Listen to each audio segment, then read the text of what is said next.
Trash. Treasure. Trash or treasure.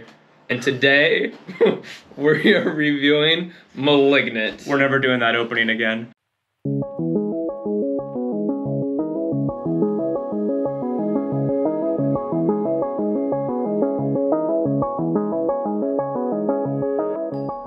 John usually likes these kind of movies. I was on the fence about it.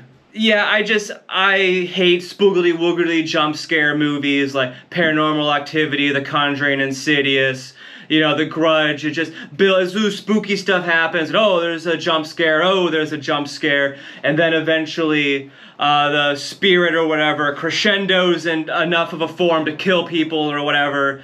And it's always pretty dumb, it's always rote, it's uninspired. It can be fun for a little adrenaline boost, but it doesn't make a good movie, and that's what I thought I was going to get with Malignant. I personally enjoy those kind of movies. I like those little jump scares and whatnot.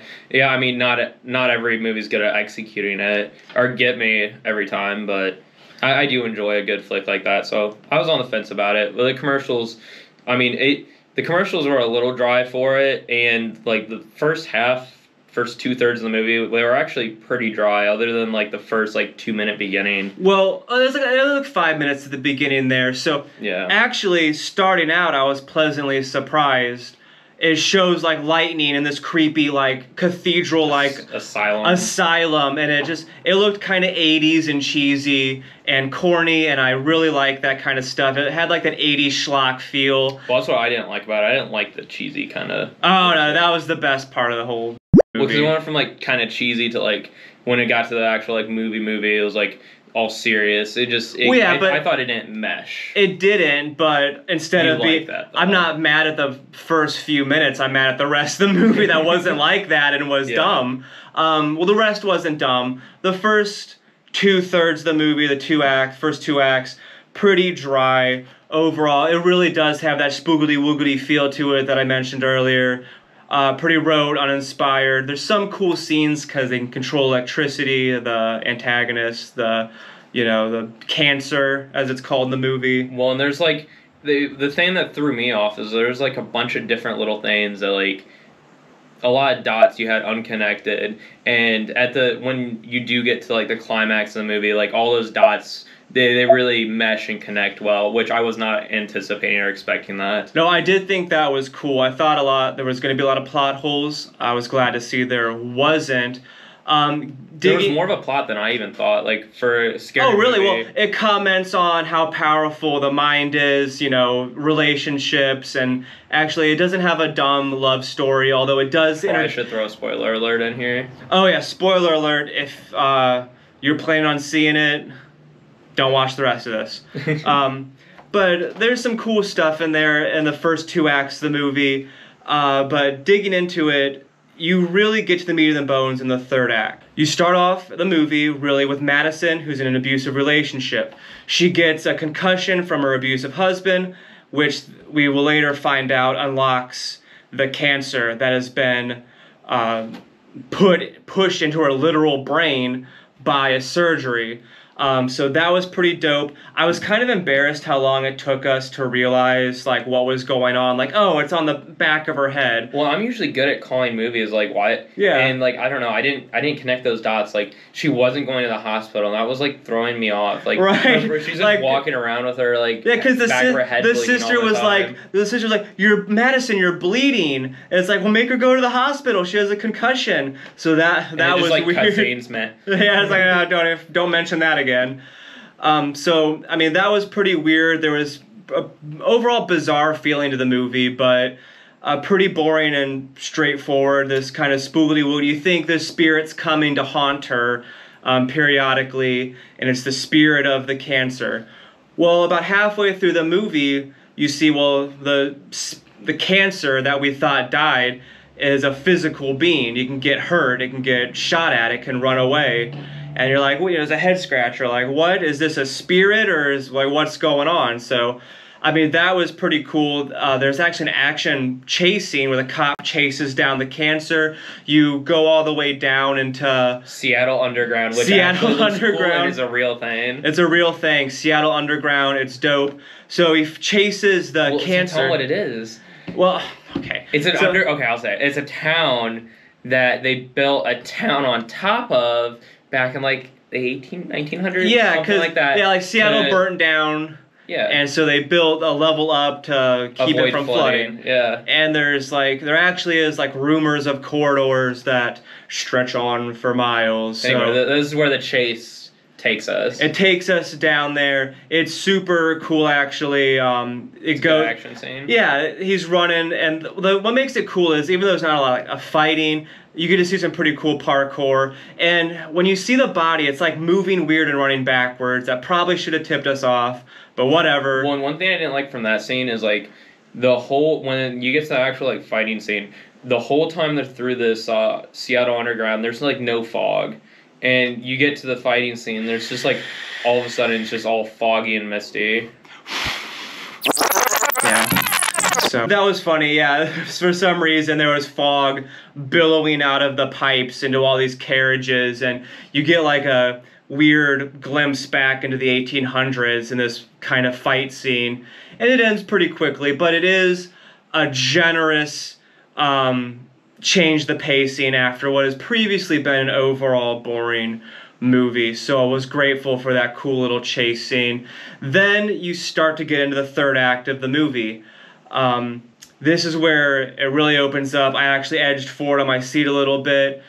Madison, or Emily, is taken in because her biological mother was found in her attic, which sounds weird, but in the context of the movie, it makes sense. But the biological mother falls through the ceiling, crashes onto the floor, and the cops are there, and Madison is blamed, and she goes in for an interrogation, and they're like, "Oh no, we don't believe you." And they put her in a jail cell with a bunch of other women.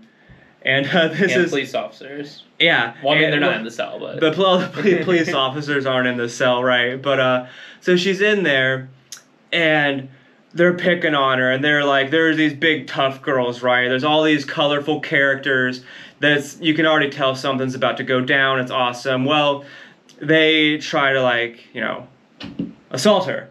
And she resists, they push her down, and they just start wailing on her. Ugh! Just beating the ever-living crap out of her, and then the lights explode, and they're like, "Oh, what's going on?" Well, now's where we get to see the transformation scene. So she ends up prying like the back of her head open, where she originally got hit at the beginning of the movie, and you see this little monster Toomey baby come out of the back of her head.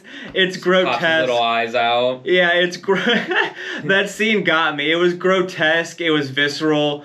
They actually built like a little practical face thing that was there, so it felt like it was there. Well, the movie went from being a PG-13 movie to an R-rated movie. Well, I felt like up to that point, yeah, I was getting a PG-13 movie when I paid for a rated R, and borderline PG with all the nothing happening. Yeah, with the extent of the boringness through the movie. Now, being boring is almost unforgivable, but, not always. Itself. This movie's not going to 10, but look back to the movie. She annihilates the whole cell of all these inmates, and then she proceeds to the police officers, which I don't know which scene I like better. Her with the inmates or the cops, because they were both good fighting scenes, and that's an important distinction we have to make. These are fighting scenes. He's not using his psychic electric powers. He goes through all these ladies in this cell, and he's twisting necks. He's crushing skulls, breaking arms, and once he gets done with the cell, he marches into the police station, and it's a gunfight. He's dodging, doing the parkour, flipping, flopping. Matrix stuff. Yeah, Matrix, flipping, flopping everywhere, killing all these cops, shoving knives through their heads. It's crazy, and it's important to note that most endings are usually bad. I feel like in most movies, most video games, most endings suck. There was a point where this movie really could have redeemed itself. It shows Emily, who is previously Madison, her face on the back. The weird She's like standing on the desk. Pops up on the desk in the front of the police station, surrounded by all the dead cops. You see her face, and then the weird cancer thing turns around and like gives you one final look. Turns around, and you see Madison's face, or Emily's face, hopping out of the police station. And the doors close, and it's like foggy outside. Lots of atmosphere. Would have been the perfect ending. Well, a good cliffhanger to end on. But no, they have to give us closure. It could have been a perfect ending. And she proceeds to go try and kill her sister and her actual mom. I don't always... It's just like, you weren't attached to either one of those characters throughout the movie, so it's like, you just should have ended there. Like, we don't care about the mom or the sister. Like, please kill them. Like, if you're going to keep it going, like, give us something to watch, but... Right. Had to have a happy ending. So, I mean, that was one bad critique. Yeah, it extended... With the ending. We did get a little bit of a cool scene. A guy had a pacemaker that was trying to keep Emily out of the room. Like, no, you can't see your mother, lady. And he's like, oh, what's happening? Oh, and his heart explodes. But, unfortunately, it fell into one of my least favorite tropes for a movie. The fake out didn't actually happen. You think you're going to get something cool and edgy at the end, and then it's snatched back away from you. But... I mean, I think that was pretty edgy, though, like, going into a police station, just annihilating a bunch of police officers, like... Yeah, but at the end, they extended it, and then at the end it shows her, she shoots her sister, the cancer, she tries to control the cancer, because they're conjoined twins, or conjoined it's a weird conjoined tumor, and it looks like she's gonna get control, but it would have just been way cooler if she failed, because it shows, like, boom, the sister's dead, he goes over and, like, strangles the mom, and she's like, nah, and then dead, and that should have been the ending, but of course, no, Emily fought and got control, whatever the monster, what we just saw was only in the cancer tumor's head, and it was a real bummer. It could have been a cool I agree ending. with you 110%. But like there are like other scary movies where it's like they defeat the ghost and it shows them like at their house with all their kids and everything, like living happily ever after. This movie didn't do that. Like it still true. Ended on like a high note, not as high as a high note like if they would have ended it there at the police station, but like I've seen worse. I mean, I've seen way worse. So, what would you give this out of 10? Would you say? After stewing on it, I'm going to give it a 6.5.